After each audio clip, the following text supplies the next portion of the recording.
Septiembre ha sido un mes espectacular para los inversores en energía y en materias primas, con varias de nuestras tesis por fin cristalizando tras una primera mitad de año nefasta. Para la cartera modelo ha sido también espectacular y hemos superado ya claramente al índice de referencia. En este resumen macroeconómico vamos a tratar multitud de temas: la subida de tipos de la Fed, el nuevo ciclo alcista del uranio, el lanzamiento de Apple y su iPhone 15 y las novedades en el mercado de petróleo y en la cartera modelo. Vamos a ver además qué implicaciones pueden tener todas estas noticias en los mercados, ya que sabéis que el objetivo tanto de la publicación como de estos vídeos es hacer accionables noticias de ámbito macroeconómico. Así que vamos allá.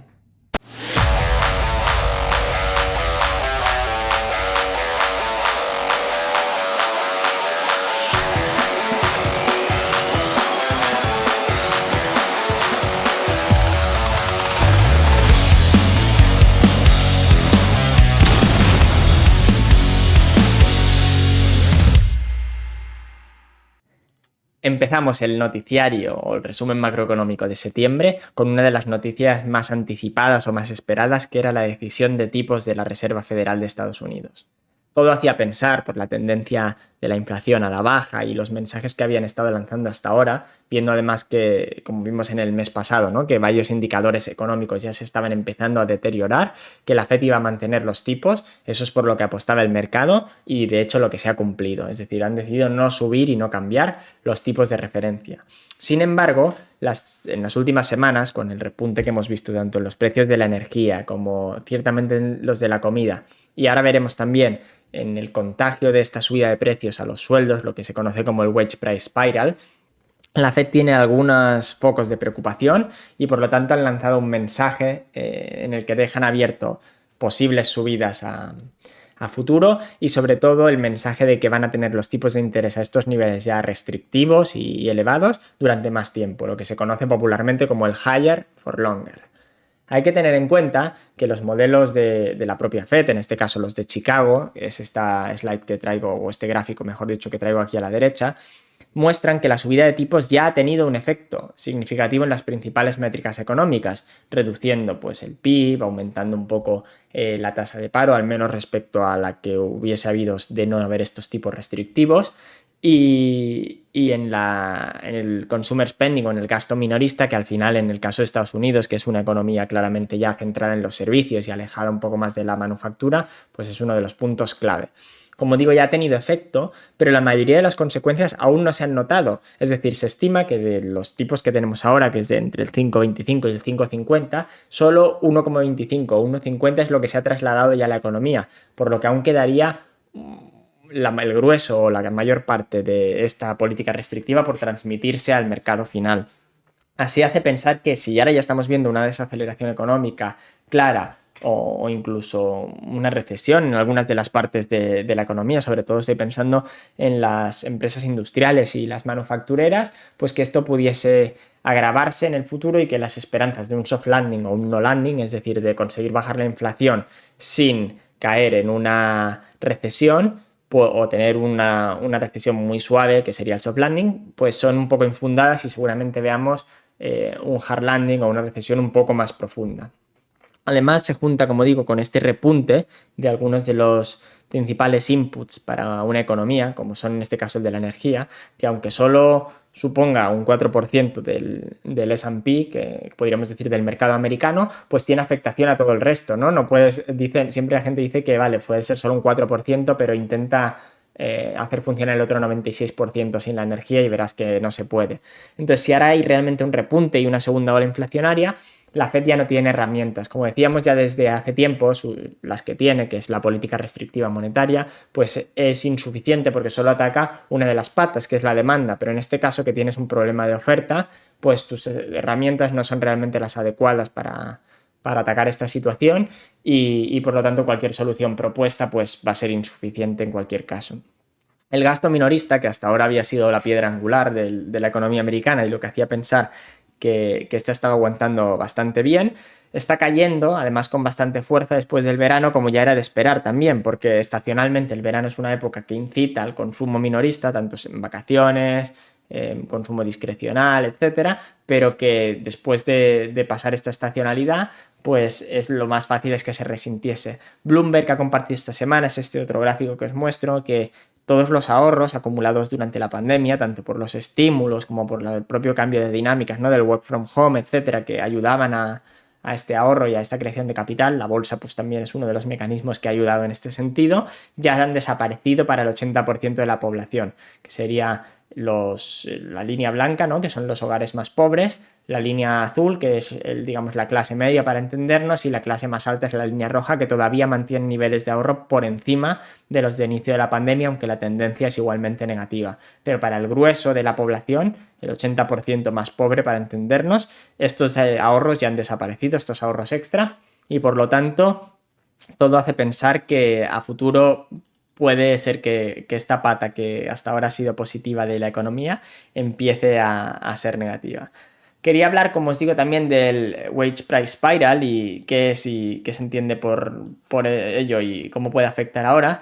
Y es que el problema de la inflación, o uno de los miedos que siempre existen, es que la subida de precios o la inflación en precios se acabe trasladando a los salarios, porque una vez lo hace, este nivel de precios ya vuelve a ser se convierte en una normalidad y en una nueva referencia.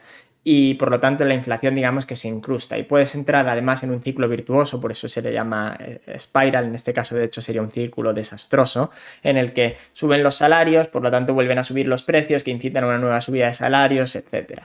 Ya estamos viendo algunos signos de este tipo en la newsletter. De hecho, si no estáis suscritos y os interesa este tipo de contenido, pues hago una newsletter de un resumen macroeconómico semanal. Os dejaré todos los links en la descripción, en el que podéis encontrar gráficos y estas explicaciones mucho más detalladas. Pues varios sectores, digamos, o unions, ¿no? Sindicatos o uniones de trabajadores en Estados Unidos, y el más destacado podría ser, por ejemplo, el automovilístico, también lo vimos en Alemania con los trabajadores del acero, están pidiendo aumentos de salario muy significativos. Estamos hablando de subidas de entre el 20 y el 30% y además una reducción de la jornada laboral de un día, de manera que el impacto real sería de casi un 40-50%. La industria, por supuesto, no puede asumir estos costes porque ya son, además, sectores de la economía con márgenes bastante deprimidos y a los que les afecta bastante, de hecho, la inflación en materiales y en energía, y por lo tanto, pues entrarían en pérdidas claramente. Solo lo podrían asumir trasladando el precio a los productos finales, pero que en última instancia, como digo, creas esta espiral tan negativa. Lejos de ser del gobierno apoyar o intentar evitar esto, vemos como en el caso de Biden, y esto es la primera vez en la historia, o por lo menos en la historia moderna que pasa, personalmente, tanto su gabinete como él en persona, se han posicionado con estos trabajadores, con estos sindicatos, para demandar estas subidas de sueldo, lo que en última instancia yo creo que no les favorece para nada y es una causa, la verdad, de bastante preocupación. Pero como digo, se han posicionado en este mismo sentido y veremos cómo termina la cosa. De darse, pues la Fed tendría un trabajo mucho más duro por delante y sobre todo teniendo en cuenta que el año que viene es año electoral. Puedes intentar contentar a los trabajadores, suponiendo que estos vayan a ser votantes del Partido Demócrata, que es bastante razonable o podría ser, pero en última instancia solo te complicas la otra parte de la moneda. Ya estamos viendo en California o otros estados que son justamente blue states, ¿no? Estados tradicionalmente demócratas y actualmente además gobernados por demócratas, que tiene la gasolina a más de $6 el galón. Hay una correlación clara entre el voto y el precio de la gasolina. Históricamente hay varios estudios de esto porque es un reflejo claro de la calidad de vida o de los precios en Estados Unidos, y por lo tanto ya veremos luego en más detalle en el apartado del petróleo de este propio resumen, pero la situación realmente no pinta fácil. ¿Qué otras consecuencias tiene este higher for longer? Pues para el mercado de acciones es claro, ¿no? Al final, en el resumen de hoy, de este sábado que mando, tenemos también una explicación del Equity Risk Premium, que es la rentabilidad adicional que le pide un inversor al mercado por el simple hecho de estar arriesgando su capital más que en el activo libre de riesgo, que siempre se ha considerado, o históricamente se ha considerado, mejor dicho, el bono americano. Y vemos como este es tan mínimo, lo que nos habla es de una valoración bastante alta para el mercado, y eso hace presagiar pues, que si tenemos los tipos más altos y durante más tiempo, algunos sectores especialmente, por ejemplo los rates, que tienen que refinanciar mucha deuda, además pueden tener maturities a más corto plazo, pero en general cualquier empresa con cierta carga de deuda y que tenga que refinanciarla, o aquellas que tengan flujos de efectivo horizonte temporal bastante largo, ¿no? En este caso entran más pues startups, tecnológicas, etcétera. Su factor de descuento sea mayor o los tipos de interés que tengan que asumir son muchos mayores y el hecho de que sea higher for longer pues aún hace que esta dinámica haya que extenderla en el tiempo y las valoraciones deben empezar a reflejar que el tipo de interés libre de riesgo es un 5%. Por el momento yo creo que no lo hacen y que en caso de materializarse y que la Fed no empiece a recortar tipos a toda prisa porque la desaceleración económica sea tal que prefieran la estabilidad económica, la estabilidad de precios, pues si este no es el caso y no se da, las valoraciones deben caer forzosamente para reflejar justamente este nuevo paradigma del higher for longer. Después de casi 15 años, estamos entrando de nuevo en un ciclo alcista para el uranio. La particularidad, además, es que puede que este sea el último ciclo alcista para esta materia prima que vivamos en la historia. Antes de entrar a entender por qué digo que estamos entrando en esta fase positiva o en este nuevo bull market para el uranio, voy a contar por qué creo o por qué digo que puede ser esta la última que vivamos. Y es que hay dos razones, básicamente. La primera es que los reactores de nueva generación, los llamados de cuarta generación, que todavía no están desplegándose a escala comercial masiva, pero puede que a partir de 2030 ya sí, son capaces de utilizar todos los desechos o los residuos nucleares generados hasta ahora, que en su mayoría pues, es combustible que no ha sido aprovechado del todo, como nueva fuente de energía, ¿no? Como nuevo combustible. Y la proporción es tan grande, más o menos para entendernos, de unos 80 a 1 respecto a lo de ahora, que pondría una presión sobre la oferta, gigantesca, ya que obviamente reduciría las cantidades necesarias de uranio para funcionar, por mucho que aumentase el número de reactores, en una proporción, como digo, de 80 a 1 o más. Y esto haría pues, que fuese necesario muchas menos minas y mucha menos oferta para satisfacer la misma o mayor demanda incluso. Y la segunda es que también están apareciendo otras tecnologías, como pueden ser el torio, por ejemplo, que son alternativas más o menos viables, de momento no económicamente, pero sí tecnológicamente y con el tiempo, ya digo, a finales de la década, tal vez 2030, un poco más allá, puede que ya lo sean también de forma económica y financiera, viables al uranio. Así pues, todo hace pensar que tiene fecha de caducidad, o por lo menos la situación actual tiene una cierta amenaza, una espada de Damocles de fondo que hace que puede ser el último mercado alcista. Pero vamos a centrarnos en la oportunidad que existe en este momento, sin pensar hasta cuándo puede durar o no, porque de todos modos estamos viendo que hablamos de horizontes temporales bastante elevados, ¿no? A partir de 2030, etcétera, lo que permite plantear las tesis y las ideas de inversión actuales con bastante seguridad. ¿Cómo se ha iniciado o qué ha dado el pistoletazo de salida tras un poco la falsa amenaza que vimos en 2021, ¿no? Donde sí que entró mucho inversor retail, mucho minorista al calor de unas proyecciones o de una situación de oferta y demanda que ahora veremos en más detalle, pero muy atractiva, y con la creación de un vehículo financiero llamado Sprott Physical Uranium Trust, que lo que hace, para explicarlo de forma sencilla, es un vehículo financiero que emite acciones cuando cotiza con premium sobre sus activos y con esas acciones nuevas que ha emitido capta dinero que utiliza para comprar uranio. Eso es lo que genera el valor de sus activos. Entonces, cuanto más sube el precio del uranio spot o del uranio, digamos, en la materia prima en el mercado, más sube el valor de sus activos, y si hay interés, pues la acción cotiza con un premium sobre el valor de sus activos y se forma un ciclo virtuoso. Cada vez genera más dinero, compra más uranio que secuestra porque ese uranio ya no vuelve al mercado y por lo tanto sube el precio del mismo. Cuando sube el precio hay más interés, etc.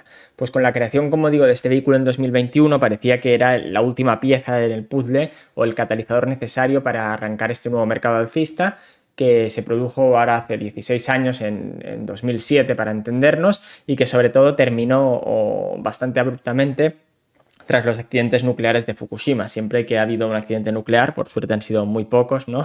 3 en la historia, pues se pierde interés o esta tecnología pasa a ser cuestionada, y eso es uno de los mayores riesgos para la tesis de largo plazo de esta materia prima. Pues tras ese falso, digamos, comienzo, ¿no? que finalmente, aunque hizo mucho por el precio del uranio y por atraer interés, pues no acabó de arrancar o de cristalizar, parece que esta vez sí que va de verdad, y hace gracia porque además el motivo que lo ha iniciado o que ha dado pie a que inicie esta nueva fase es uno que ya ocurrió justamente y fue el que dio inicio al anterior ciclo. Y es que la historia no se repite, pero muchas veces sí que rima. Hace 16 años, ante el miedo a las inundaciones en una de las minas de Cameco, en Cigar Lake, que hacía peligrar, es una de las más importantes del mundo, ¿no? En realidad solo hay como dos grandes productores, que son Cameco y Kazatomprom, pero en 2007 Kazatomprom era un infante, ¿no? No era un gran jugador. Entonces, ante el miedo a la inundación de esta mina, y por lo tanto de que hubiese problemas con la oferta, el precio del uranio, y es este primer gráfico que os he querido traer aquí, el de la derecha, vemos cómo escaló de 2003 a 2009, pues pasó de 12, 10, 11 dólares la libra hasta 140 en el pico, y además de una forma parabólica, y en el último año teniendo casi todas las ganancias. Pues este mismo mes, a principio del mes, emitía un comunicado de la misma empresa, Cameco, en el que afirmaba o confirmaba más bien que no iba a poder cumplir su guidance de producción para la mina de Cigar Lake, que este iba a ser un 10% menos de lo que ellos habían explicado al mercado por una escasez de personal cualificado para operar uno de sus molinos y además también por problemas de piezas y suministros. Esto no es de extrañar, no es que sea un problema específico de Cameco, ya que el negocio de la minería en general es muy propenso a que tenga problemas o contratiempos tanto en la construcción como en la operación de las minas. Pero lo que sí que pone de manifiesto también es que cuando solo hay dos productores o la oferta está concentrada en muy pocas empresas, pues cuando una de ellas empieza a flaquear o tiene algún problema operativo, como es en este caso, pues puede ser una situación explosiva para el mercado subyacente de la materia prima. ¿En qué contexto se da además este aviso, no? Pues ahora justamente este mes también hemos tenido el World Nuclear Symposium, que es una conferencia anual en la que los participantes de la industria, no necesariamente financieros ni inversores, sino más bien hablo de operadores nucleares, analistas, gente que trabaja en el ciclo del uranio, etcétera, se reúnen para hablar de las nuevas tendencias, tecnologías, obviamente proyecciones también de crecimiento, oferta, demanda, etcétera, pero no tan centrado, como digo, en los mercados, sino más bien en la propia operación y el propio negocio tradicional. Se compartió esta primera slide que vemos aquí, en el que se habla de la proyección de la oferta con las actuales minas, que sería la producción primaria, estas líneas azules un poco más oscuros, y luego la oferta secundaria. No hace falta entrar en tanto detalle en este vídeo, si veo que interesa el tema podemos hacer contenido dedicado exclusivamente a esta materia prima, pero bueno, en todo caso es reciclaje de armas, de anteriores usos que se daba este uranio, etc. Pero bueno, no, como digo, no es relevante entender tanto esto, sino simplemente las dinámicas. Estamos viviendo una nueva primavera nuclear, varios países están haciendo construcción de reactores de forma masiva, sobre todo en el sudeste asiático, para asegurar la seguridad energética, sobre todo China, India, etcétera, a la cabeza, y muchos otros, e incluso en jurisdicciones que en los últimos años o en las últimas décadas han sido negativos para con esta energía, como puede ser Europa, estamos viendo también noticias de extensiones de vida, inicio de construcción o de operaciones o reactivación de reactores. La más reciente, por ejemplo, tenemos la de Italia. De hecho, últimamente es raro la semana en la que no tenemos alguna noticia en este sentido, ¿no? Sobre nuevos proyectos o reactivación de otros que ya existen, etc. Entonces esto hace que la proyección para la demanda, que sería la línea que tenemos arriba, vemos cómo va creciendo. No es un crecimiento espectacular o parabólico, pero sí desde luego bastante constante.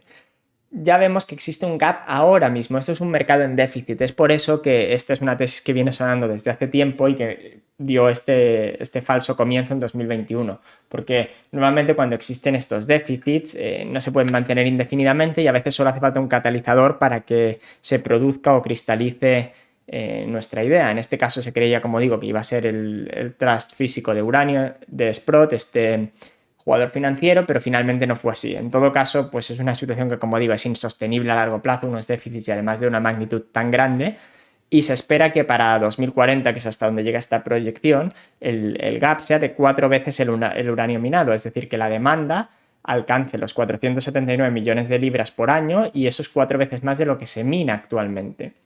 Hay pocos proyectos o relativamente pocos proyectos en marcha ahora mismo para su entrada inmediata o en el corto plazo y por lo tanto hace falta un precio de incentivo del uranio spot mayor para que más de estos se añadan al pipeline de los actuales y se cubra este gap que existe. Además hay una asunción detrás de todas estas proyecciones que hacen que todavía sean menos realistas o que el gap sea mayor de lo que aquí se proyecta. Y es que esto asume la teoría de lo que se llama de One World, ¿no? Que es un mercado globalizado y además en el que no hay ningún tipo de fricción ni ninguna limitación para conseguir la oferta. Como hemos dicho antes, los dos grandes productores o los dos grandes bloques de producción serían el de Cameco y luego el de Kazatomprom y el resto de órbita rusa o de exsoviética. Entonces, tal como es la situación geopolítica ahora mismo, pues por supuesto existen tensiones evidentes o problemas evidentes de las utilities o las empresas occidentales para confiar en Rusia como único productor por lo menos, como único proveedor, perdón, o por lo menos como uno de los mayores. Entonces, si realmente además suponemos que hay un mercado extendido y que Rusia no va a proveer o va a proveer en mucha menor medida a las utilities occidentales, pues el gap sería todavía mayor, porque haría falta construir nuestro propio suministro en Occidente para abastecer nuestras necesidades, lo que aún crea, como digo, un gap mayor o potencialmente un gap mayor. Los jugadores financieros, como Sprott, se les ha añadido otros, Anu, etcétera, no existían en el ciclo anterior y por lo tanto son una wildcard, digamos, o opcionalidad pura en este nuevo ciclo que estamos viviendo y que pueden hacer que los movimientos sean mucho más violentos y también mucho más rápidos. Son una fuente de secuestro de oferta muy potente y permanente y que además tienen cada vez un efecto mayor. Estamos viendo ya en el mercado spot, de hecho hemos pasado de este año de los 40 y bastantes dólares la libra a casi los 73. Hemos marcado un nuevo máximo de 15 años esta semana en el precio del uranio spot. Y por cada libra secuestrada ahora versus las que hacían en 2021, vemos como los movimientos son mucho más violentos al alza. Esto nos indica que la profundidad de mercado o lo que queda ya en el spot pues es mucho menor de lo que había hace 2 años y por lo tanto pone la situación en mucha más tensión. Hay que tener en cuenta que además este movimiento en el último ciclo de 70 hasta 140 fue muy rápido, ¿no? Al principio hay muchísima oferta que hay que superar para alcanzar un determinado nivel, pero a partir de ahí, como quien dice, no hay resistencias. Entonces es muy probable que, viendo la dinámica que está cogiendo y cada vez el interés también de inversores que están entrando a esta idea, veamos ahora un movimiento muy agresivo y bastante rápido de aquí a final de año. El precio de incentivo se calcula que más o menos estará sobre los 65 o 70 dólares la libra, que es el que utilizan muchas de estas empresas para las mineras o potenciales mineras en sus presentaciones de inversión y sus prospectos. Lo que pasa es que, como en todo mercado cíclico, normalmente no se alcanza el punto de equilibrio y ya está, ¿no? Sino que se produce un vaivén de péndulo. Casi pasamos de una situación de infravaloración clara, cuando la libra estaba casi a 20 dólares y en la que no hay incentivo para producir ni crear nuevas minas, a lo que vimos en 2007, ¿no? Pues pasamos de los 40 dólares la libra, o en este caso empezó en los 12, pero digo en el tramo final a los 140. Siempre se pasa al otro exceso, por lo que podríamos ver precios ajustados por la inflación, pues mucho más altos deberían ser, porque los 140 de 2007 ahora ya equivalen casi a los 200, ¿no? Y a cualquiera de estos precios tan elevados y que ya superan en mucho el precio de equilibrio que se estima, pues los retornos para cualquiera de estas empresas y en el sector pueden ser gigantes. Se han creado leyendas como la de Rick Rule y sus inversiones también en Paladin, que multiplicó pues, por 1000 en el último ciclo, y todo el mundo está a la espera de encontrar la siguiente. Hay formas más conservadoras de jugar esta tesis con las mineras que ya están establecidas y sabemos que están produciendo, que serían lo que llamaríamos inversiones, y después está todo el resto de especulaciones de juniors y ver cuál será la que produzca, porque hay que recordar que la mayoría de estas empresas nunca va a producir ni una libra de uranio y simplemente juegan a la especulación del apalancamiento al ciclo. En todo caso, es una situación muy interesante que hace falta monitorizar, porque podemos estar viviendo, como digo, el último gran ciclo alcista del uranio en toda la historia. Este mes también hemos tenido muchísimas noticias que afectan a la mayor empresa del mundo, a Apple, y que no todas son positivas. Había mucha expectativa por el lanzamiento del iPhone 15 y la verdad es que ha sido un poco de luces y sombras. Vamos a ir viendo algunos detalles de estas noticias que han afectado a la empresa de Cupertino y ir desgranando un poco qué podemos esperar. El problema con Apple, como siempre, son las tremendas expectativas que hay a su alrededor por lo mal acostumbrados que nos tienen los últimos años, ¿no? Es una empresa de enorme calidad, para qué dudarlo, ¿no? Con unos productos que siempre están a la vanguardia, una revolución total cuando presentó Steve Jobs el primer iPhone y inició un poco la era de los smartphones, ¿no? Entonces revolucionó a BlackBerry, hubo una disrupción total y aún estamos viviendo o estamos inmersos, digamos, totalmente en esta era. La primera de todas que nos llegaba, cronológicamente, es que China, llevando un poco más allá esta guerra que se lleva con Estados Unidos, no por supuesto militar, pero sí en muchos otros ámbitos, ya son económicos, en cuanto a influencia, comercial, etcétera, va a prohibir a los funcionarios estatales el uso de iPhone. Cita algunos problemas de seguridad, sobre todo miedos, igual que pasó al revés con Huawei, con TikTok, etcétera. Y por lo tanto, en una práctica que era bastante extendida entre este personal, entre estos funcionarios de utilizar el teléfono de Apple, pues ahora van a tener que dejar de usarlo. Parece un poco anecdótico, sin más, pero la verdad es que es muy relevante. Hay que pensar que los trabajadores del Partido Comunista Chino son muy numerosos. Solo los funcionarios estatales estamos hablando de 60 millones de clientes. Claro, eso es mucho más que, por ejemplo, todos los habitantes de España o es casi una quinta parte de los habitantes de Estados Unidos. Así que no estamos hablando de ninguna tontería. Y si después se extiende esto a todos los miembros del Partido Comunista, y ya no quiero hablar de si esto se extiende a la población china, es un problema bastante relevante y puede tener una afectación no negligible, digamos, en las cuentas del propio Apple. Así que he traído este meme para tomarlo un poco con humor, pero es una cosa seria, ¿no? De la escena esa de Los Simpson en el que Bart tiene un día fatal y dice, este es el peor día hasta ahora, y dice, es el peor día de momento. Pues Apple ha perdido el 60 millones de clientes de momento. Así que un tema a monitorizar, igual que pasa con las empresas de lujo. De hecho, Apple se podría considerar incluso una empresa de lujo por el comportamiento que tienen sus clientes y sus dinámicas comerciales. China y Asia tienen un impacto bestial y ya suponen una cuota de mercado o un porcentaje de las ventas, mejor dicho, de estas empresas muy significativo y por lo tanto es una tendencia a analizar. Ha habido también una ligera decepción con el lanzamiento del iPhone 15, no porque sea un mal teléfono ni mucho menos, sino precisamente por la poca evolución que hay desde el iPhone 14, que es una auténtica brutalidad y maravilla de dispositivo. Entonces, por supuesto, si lanzas una opción continuista, como es el caso, no te vas a equivocar, ¿no? Si el otro era un gran teléfono, pues este va a ser un muy buen teléfono. ¿De dónde vienen las críticas? La primera es, como digo, de la poca innovación. Se hacía este meme, ¿no? De que este es el gramo más caro del mundo, ya que Apple destina casi 29.000 millones al año a Research and Development, a innovación y desarrollo. Y entonces dicen, bueno, pues es el gramo más caro del mundo, ¿no? Solo ha caído uno entre el iPhone 15 y el 14. Ha cambiado también la carcasa de titanio. Esto se ha visto que es una mala decisión por el tipo de material. Varios usuarios están reportando que se calienta en exceso y por lo tanto pues están teniendo una mala experiencia con esta nueva característica y no es para nada positivo. El problema de fondo es que Apple tiene una presión muy grande por cada año sacar un nuevo dispositivo, un nuevo iPhone en este caso, a veces también un nuevo iPad, etcétera. Y claro, el problema es que no siempre hay innovaciones suficientes como para justificar este lanzamiento. La presión comercial y de renovar cada año o mantener unas ventas, digamos, constantes o estables, lleva a la empresa a lanzar productos que muchas veces realmente no aportan una excesiva mejora respecto a la anterior versión.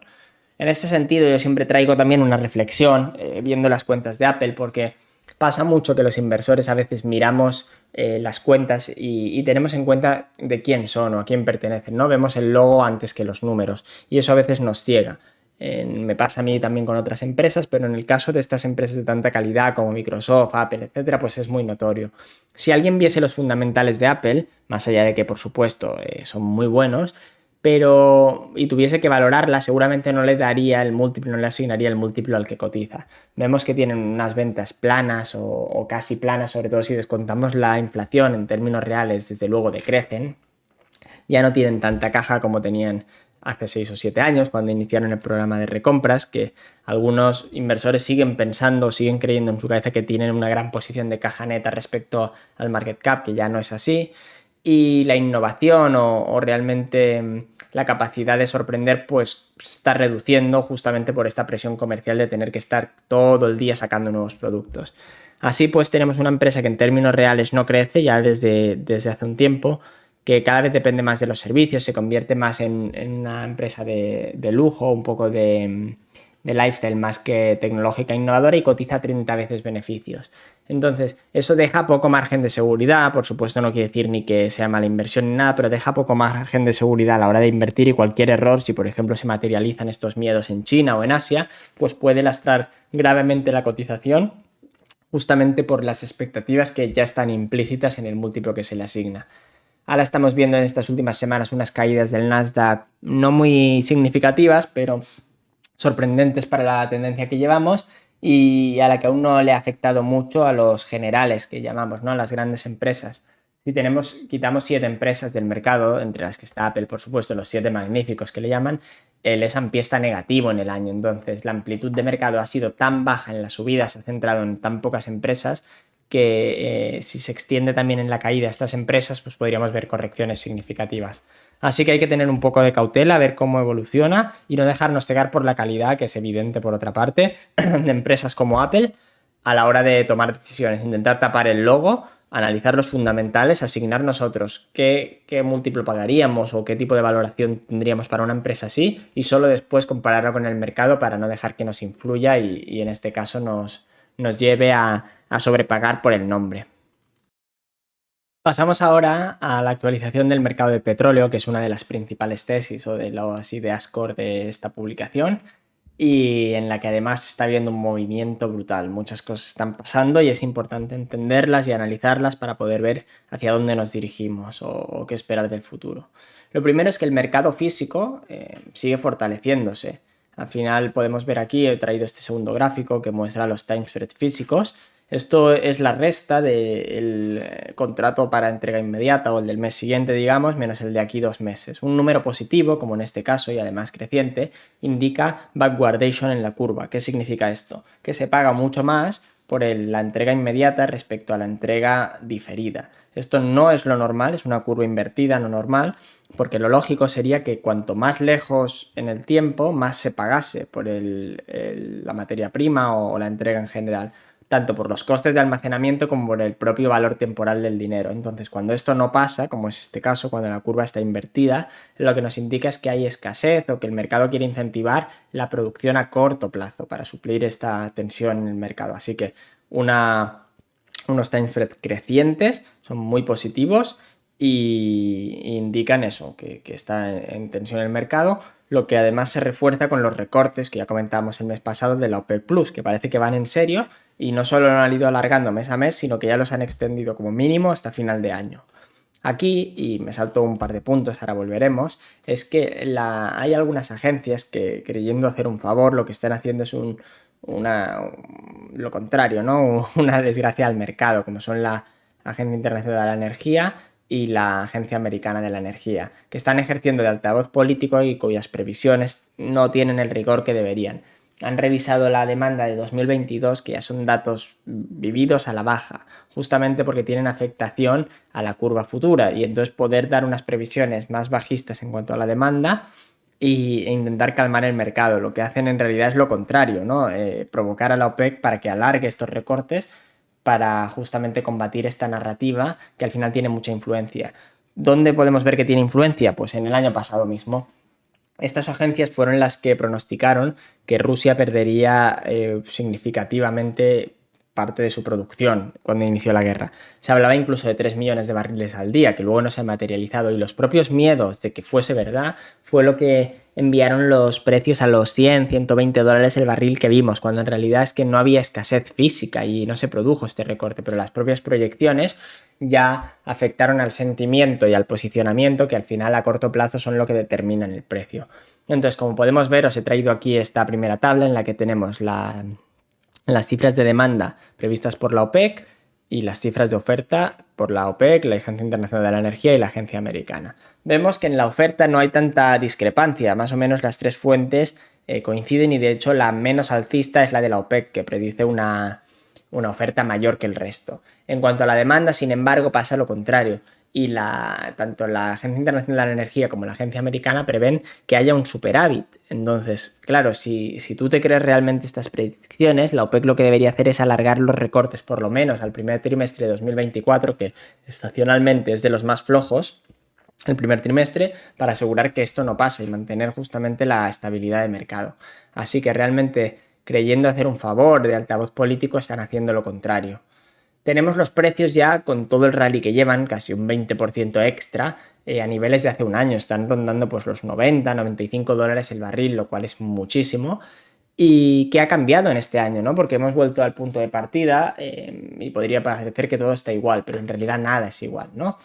Ya no hay 250 millones de barriles que antes tenían en la reserva estratégica de Estados Unidos y que ya no existen, ya se han consumido. Esto ya es una palanca que tiene un solo uso y ya se ha dado. Entonces ya no existe este mecanismo para intentar ahora coartar un poco o la tensión del mercado o ayudar. No se ha hecho nada, o por lo menos institucionalmente muy poco, para incentivar la oferta y se ha puesto este parche temporal que ya ha sido utilizado y que ya no se puede volver a usar. Las empresas, además, durante este tiempo, a pesar de que los precios no han sido tan altos, han seguido generando una gran cantidad de caja que han utilizado para pagar deuda y retornar dinero al accionista, con lo que han saneado mucho sus balances y están en mucho mejor posición que ahora hace un año. Los inventarios siguen cayendo, en línea también con los time spread físicos. Otro de los signos de que el mercado está tensionado es que los inventarios caen, ¿no? Esto es una prueba clara de la demanda. Ya están al nivel más bajo de los últimos 40 años y además la demanda se encuentra, ok, este era uno de los miedos del principio de año, ¿no? Que la recesión afectase mucho a la demanda, etcétera, que no se está materializando. Otra de las diferencias clave que explican esto es que este año, con la subida del crudo, están cayendo los márgenes de refino y que al final es lo que afecta al consumidor final, porque nosotros no consumimos petróleo crudo, sino que consumimos pues o queroseno, gasolina, diésel, nafta, etcétera. Entonces, si los productos finales, las refinerías tienen menos margen de refino, da igual que el precio del crudo sea más alto, entre comillas, da igual, porque el traslado al cliente final no es tan gravoso. Esto está ayudando a que la demanda pues aguante mucho mejor tal vez de lo esperado y no se está viendo para nada esta destrucción. No es una demanda brillante porque obviamente existe desaceleración económica, como ya hemos visto en la primera slide, pero sí que está aguantando bastante bien, con lo que en este aspecto es bastante positivo. Los rigs operativos, sobre todo en el campo del shale, y aquí tenemos un poco este segundo gráfico, siguen cayendo. Esto es especialmente sorprendente con los precios que tenemos. Claro, al final se estimaba un break-even para el shale oil de 68, 70 dólares el barril y estamos a 90 dólares el barril. Entonces, ¿qué está pasando? ¿Por qué siguen cayendo los rigs operativos? Bueno, hay varias explicaciones, ¿no? Vamos a ir viéndolas y entendiéndolas también, claro. La primera de todas es que, tal como predijeron Gering and Rosenwachs, tenéis los comentarios también en mi web, en la newsletter, o sea que podéis leerlos. Los mejores localizaciones del shale oil, sobre todo en el Permian, que era la única cuenca que seguía creciendo, ya han sido explotadas y estamos viendo un estancamiento y una reducción incluso de producción en varias de estas cuencas. Esto nos habla de que las mejores localizaciones ya han sido utilizadas y las que quedan ahora ya no son tan atractivas, ¿no? Este break-even puede ser ok en media, pero no marginalmente, ¿no? Los pozos que ahora quedan por explotar tienen un break-even mucho más alto y que lo hacen menos atractivo. Y la segunda razón está muy ligada con la primera que veíamos aquí de la forma de la curva, del backwardation de futuros, porque el hecho de que esté invertida lo que nos dice es que ahora mismo el precio es 90, pero si nos alejamos un poco en el futuro y vamos por ejemplo, la entrega dentro de 4 o 5 meses está en 70, 75, etcétera, que son niveles mucho menos atractivos. Entonces, una empresa no puede comprometer una cantidad significativa de CAPEX pensando que dentro de 5 meses tal vez ese sea el precio. Hasta que la curva de futuros no se desplace hacia arriba y se corrija parcialmente este backwardation, no veremos, al menos en mi opinión, un aumento significativo de los RICs. Esto es positivo para la tesis alcista del oil, por supuesto, y además vemos que con los mismos rigs es verdad que ahora son más productivos, ¿no? Aquí vemos la producción al nivel de producción, digamos, para el número de rigs que había en 2021, 2022 y 2023 y cómo ha aumentado la productividad de los mismos. Por supuesto, la tecnología también va mejorando y es una fuerza que va a ayudar a que, a pesar de la reducción de localizaciones, pues la curva o la caída de la curva no sea tan significativa. Estados Unidos, viendo al nivel que están sus inventarios y que ya están a niveles ciertamente preocupantes, sobre todo, por ejemplo, el almacenamiento en Oklahoma, en Cushing y el estado de la SPR, lo más probable es que empiece a reducir sus exportaciones para evitar que justamente siga produciéndote esta gran salida de inventarios. Si eso pasase, como parece bastante razonable, aún tensionaría más el mercado ex Estados Unidos, ¿no? El de fuera, que ahora cuenta con estas exportaciones o estos barriles y que ahora desaparecerían. Por lo que es probable que veamos que dejan de caer o por lo menos se modera la caída de los inventarios dentro del país americano, pero se aceleran a nivel global o se tensiona más el precio a nivel global. Así que es un poco un juego de intereses ahora o casi un dilema, ¿no? del resto de países de cómo posicionarse o aprovechar estas tendencias. China, que decíamos que iba a ser uno de los actores que iba a limitar justamente estas alzas en el precio porque habían estado acumulando unas reservas significativas aprovechando los bajos precios. Qué contraste este con el de Estados Unidos, que teniendo la oportunidad de rellenar por lo menos parcialmente la reserva estratégica 70 no lo hizo. Empiezan a bajar la SPR, es decir, que China ya, para evitar una ralentización mayor en su economía, intentar ayudar a la recuperación pronta de la misma, está empezando a liberar ya estas reservas estratégicas, así que esta es de nuevo una palanca que en el futuro no van a poder utilizar, por lo que es alcista otra vez en el precio del petróleo. Y finalmente, ya para acabar con este apartado, quería destacar uno de los puntos que llevo también diciendo hace tiempo que iba a pasar y que ya empezamos a ver. Y es que los políticos tienen una agenda, pero cuando la realidad se impone, ¿no? Cuando la física y la política choca, pues siempre gana la física y van a cambiarla. Y donde dije digo, ahora digo Diego. Algunos países, y pongo aquí el ejemplo de UK, de Reino Unido, han cambiado ya su política respecto al net cero. Algunas medidas muy agresivas que querían hacer, como casi obligar a compartir coches, eliminar en 2035 ya todos los coches de combustión interna, la venta, etcétera, las han retrocedido porque el pragmatismo al final influye más y están dando licencias donde antes no querían dar. El siguiente paso, por supuesto, en Europa es la eliminación de los windfall taxes, de los impuestos extraordinarios que se pusieron el año pasado a estas empresas, e incentivar justamente la mayor producción, porque a largo plazo es la única manera de solucionar la crisis energética, favorecer y ayudar a la inversión. En la otra pata de esta política está Goldman Sachs o los bancos, digamos, ¿no? Que muchos están creando mandatos, van un poco a contracorriente para evitar la inversión en combustibles fósiles y en las industrias extractivas, también como la minería. Pero claro, esto, como digo, va en contra de la seguridad energética y de la estabilidad de precios. Por lo tanto, algunos están viendo ya que existe una oportunidad de enriquecerse, por supuesto, gigantesca, pero también de contribuir a largo plazo a la sociedad. Y Goldman Sachs ya ha dicho que va a seguir financiando proyectos de oil and gas, que le interesa mucho justamente esta industria. Estas noticias de esta semana, y por lo tanto se están empezando un poco a cambiar o a revertir los papeles. Cuando este llegue a su pico y veamos lo contrario, ¿no? un incentivo muy, muy fuerte de la oferta, grandes proyectos llevándose a cabo, etcétera, será el momento justamente de abandonar esta tesis de inversión, porque se basa en la infrainversión en las últimas décadas y por lo tanto se resolverá de la misma forma que se ha creado el problema, que es con más dinero, más capital para la industria y que de nuevo pueda volver a actuar el ciclo del capital, que hasta ahora se había interrumpido de forma artificial por los intereses políticos. Y llegamos finalmente al apartado del universo Kairos Cup, donde ya sabéis que comentamos los principales avances o por lo menos algunos destacados de las empresas de la cartera modelo que seguimos desde la newsletter. En la parte premium hago un seguimiento muy detallado, tanto tesis de inversión como de todos los resultados y las noticias que van saliendo de una serie de empresas y sectores que también comentamos, por supuesto, en tiempo real en el Discord, y sobre la que vamos haciendo cambios y siguiendo el performance. Desde luego está yendo muy, muy, muy bien, superando ampliamente al S&P 500 y cumpliendo nuestros objetivos de principio de año, que son tener una rentabilidad positiva, por supuesto, tener una rentabilidad de doble dígito alcanzado y superar a los índices, que por el momento también estamos cumpliendo. Así que muy contento con el desempeño y sinceramente creo que lo mejor está por llegar y estamos muy bien posicionados para aprovechar el gran ciclo alcista de materias primas que, en mi opinión, vamos a vivir durante esta década.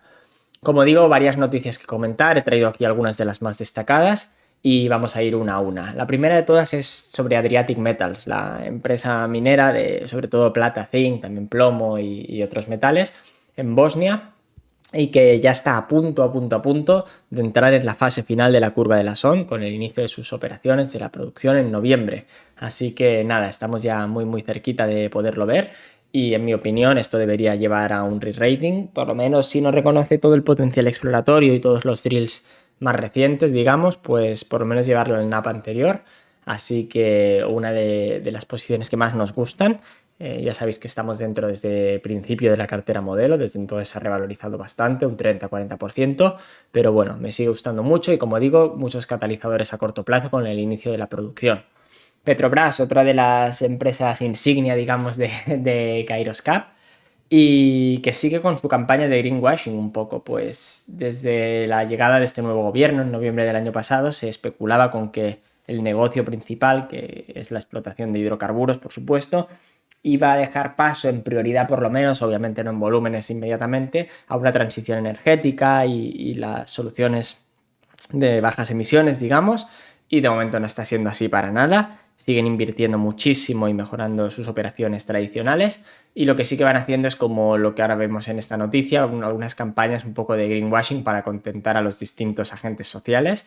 Está explorando una asociación con la gran minera Vale, otra de las gigantes brasileños, para proyectos de energías renovables y de bajas emisiones, pero mientras por un lado hace esto, sin ningún compromiso a corto plazo, sin hablar de importes, etcétera, pues está buscando financiación ya en bancos chinos para llevar a cabo campañas de exploración offshore, y lo mismo que ha hecho en sus campos pre-salt, que la han llevado a otro nivel en cuanto a producción, puede que lo intente hacer ahora en el margen ecuatorial, que a vista de todos los primeros análisis ofrece potenciales todavía mucho mayores que los de los campos pre-salt, lo que sería un auténtico bombazo y transformacional totalmente para la empresa.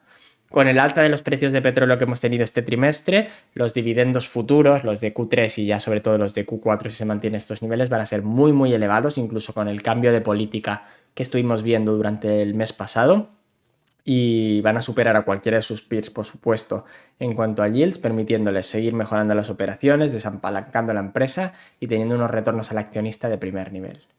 Dynacor, una de las empresas que más recientemente hemos analizado y que se dedica a la transformación de oro en bruto, del mineral de oro, en producto final, ya sea en forma de lingotes o monedas, sigue mejorando su producción mensual, va más 20% year over year en cuanto a la producción, incluso mes a mes va mejorando, haciendo uso de la nueva capacidad adquirida, digamos, con la transformación de su planta de procesado.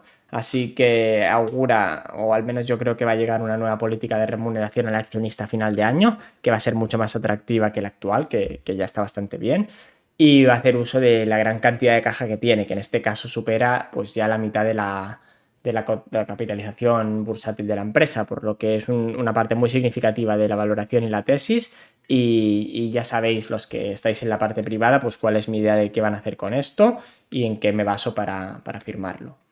En el campo del carbón, que es nuestra principal posición, o en cuanto a sector por lo menos, el carbón metalúrgico está disparado, ha subido un 50%, un pelín más en el último mes, y ya se encuentra alrededor de los 340, 350 dólares por tonelada, lo que es una brutalidad, y a estos niveles las empresas que manejamos o las que seguimos tienen unos márgenes espectaculares. De hecho, AMR, que es una de las posiciones que ya sabéis que he hecho incluso un vídeo en este canal, os lo dejaré en la descripción para el que no lo haya visto, análisis, y era mi principal posición. Hice un análisis, ahora ya lo dejaré en abierto, quedará en breve en abierto si no lo está ya. Y allí estimaba un precio objetivo de la acción de unos 240, 250 dólares por acción, con algunas asunciones bastante conservadoras, la verdad, sobre el mercado, la evolución de los precios, etcétera. Y con eso, cuando la empresa estaba a 140, 150, pues ya solo en un mes, bueno, en 2 meses en realidad, ha subido un 60% y ha alcanzado estos valores. Ahora mismo cotiza 265 dólares por acción, lo cual, aunque sigue teniendo cierto potencial por las asunciones tan conservadoras que, como digo, utilicé en el análisis, desde luego ha reducido muchísimo el margen de seguridad y por lo tanto es mucho menos atractiva ahora. En este sentido, para aprovechar, hemos vendido bastante parte de la posición y hemos rotado a otras opciones que en este caso yo creo que son mucho más interesantes y ofrecen un potencial mucho mayor, incluso dentro del mismo sector o relacionados. Y el culebrón de la venta de las minas de BHP, de Downey y Blackwater, parece ya casi definitivo que el mejor postor y el que se las va a llevar es Whitehaven Coal. Muy buena noticia tanto para Whitehaven, que hace una adquisición buenísima y dándole una presencia significativa en el mercado MED, que es mucho más interesante que el térmico, como para Peabody, que parece que era otro de los interesados en adquirir estos activos, pero que por el momento en el que está en el ciclo de capital no interesa tanto, y yo creo que los accionistas se lo hubiesen tomado bastante mal junto con el mercado, así que me alegro de que finalmente no se vayan a quedar con los activos y puedan centrarse en el retorno al accionista, que es y debería ser su prioridad absoluta. Quiero celebrar también y aprovechar para agradecer a todos los que escucháis estos vídeos, me seguís, me escribís por Twitter, sois suscriptores, por supuesto, etcétera, porque la publicación Kairoscap, que os dejaré todos los links, ya sabéis, en la descripción, ha alcanzado un hito para mí increíble, por lo menos cuando la empecé hace un año, y es que es la newsletter número 150 a nivel mundial en el apartado de finanzas.